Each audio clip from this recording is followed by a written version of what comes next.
हमारे प्रदेशों से हमारी बहनें आई हैं, उनको बहुत बहुत उनका हमारे हरियाणा की इस पंचकुला की पवित्र धरती पर स्वागत भी करते हैं और उनको अभिनंदन करते हैं, धन्यवाद भी करते हैं। माननीय देश के प्रधानमंत्री नरेंद्र मोदी जी ने जो लखपति दीदी का एक सपना कि हमारी बहनें किसी भी कार्य में पीछे ना हो और अपने पैरों पर खड़ी होकर अपने साथ साथ अपने परिवार का पालन पोषण कर सकें, इन मेलों के आयोजन से उनको एक मैं कहूँगा प्रोत्साहन मिलता है, एक अच्छा प्लेटफार्म मिलता है और वो खुद में सेल्फ सस्टेन होकर अपने परिवार का अच्छे से पालन पोषण कर सकती है। तो पहली बार यहाँ पर सरस मेले का आयोजन किया गया, जो राष्ट्रीय स्तर पर इस तरह से स्टॉल लगाया गया, या पहले भी?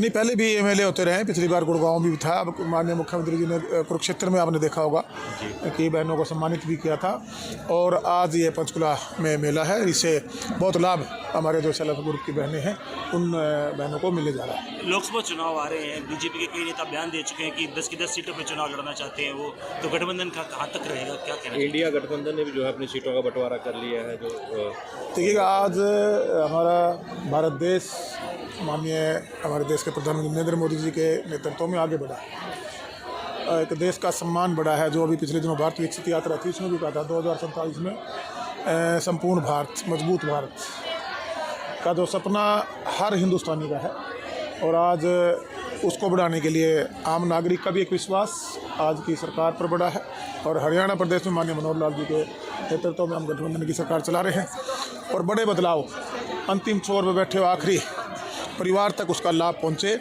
वो फैसिलिटी के लिए नई सरकार उसके द्वार तक जाए, ऐसी योजनाओं का सुचारू सरकार के द्वारा किया गया है। और जो आप गठबंधन की बात कर रहे हैं, दोनों पार्टियों के नेतृत्व ने तय करना है, वो फैसला बड़े लेवल पे बड़े नेतृत्व ने करना है, वो जैसा भी फैसला होगा प्रदेश हित के लिए। कांग्रेस में कहीं ना कहीं अंतर्कलह देखने को मिल रहा है, हर जगह पे एक तमाशा हो रहा है।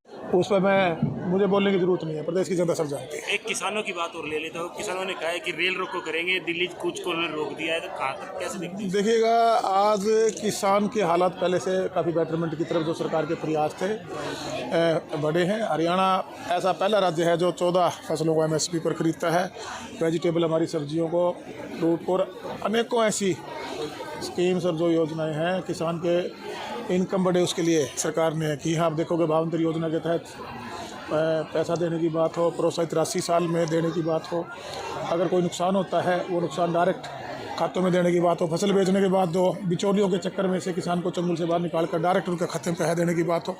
मैं ये कह सकता हूँ कि देखिए, किसान पहले से खुशहाल हुआ है और काम करने की जरूरत है, सरकार उस काम को करने में लगी हुई है। आप पहले नेता थे जिसने लाइन से हटे किसानों का साथ दिया था उस टाइम पे, अब क्योंकि पहले भी हम किसानों के साथ थे, आज भी हम साथ हैं, भारत सरकार भी साथ है, हरियाणा सरकार भी साथ है। किसान हमारे देश की रीढ़ की हड्डी और जो असली प्रदेश का हो चाहे हमारे देश का विकास हो, वो हमारे गांव की गलियों से गुजरता है। और आज गांव आप देखेंगे विकास के पथ पर हमने मजबूत कदम बढ़ाया है और गांव में एक व्यवस्था परिवर्तन आपको नज़र आई होगी।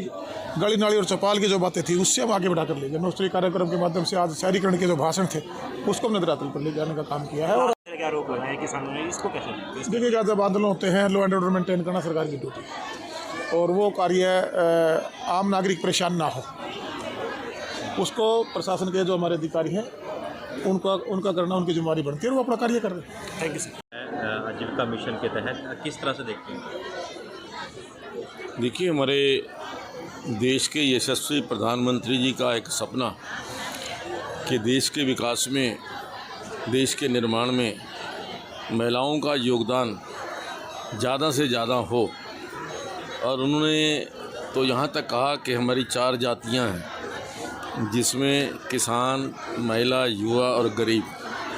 तो उस दृष्टि से महिलाओं के उत्थान के लिए ये सरस मेला जिस प्रकार से आदरणीय मनोहर लाल जी के आशीर्वाद से पंचकुला में आयोजन किया जा रहा है, मैं उसके लिए आदरणीय देवेंद्र बबली जी का, आदरणीय मुख्यमंत्री जी का, प्रधानमंत्री जी का आभार व्यक्त करता हूँ कि पंचकुला और उसके आसपास के लोगों को पूरे देश की विभिन्न जो निर्माण की हुई चीज़ें हैं, जो सेल्फ हेल्प ग्रुप्स जो घरों के अंदर बैठ कर के बनाने वाली चीज़ें हैं, ऐसी चीज़ों का स्वाद देखने का, चखने का यहाँ पर अवसर मिल रहा है। और जितने भी हमारे यहाँ सेल्फ हेल्प ग्रुप की बहनें हमारी आई हैं, हमने उनके लिए यहाँ पंचकूला के अंदर विशेष इंतज़ाम किया है ताकि उनको किसी भी प्रकार का कोई यहाँ तकलीफ़ ना हो। डिपार्टमेंट की अंदर से और से बहुत अच्छी व्यवस्था की गई है। और ये जो सरस मेला 1 तारीख से शुरू होकर के 12 तारीख तक ये रहने वाला है।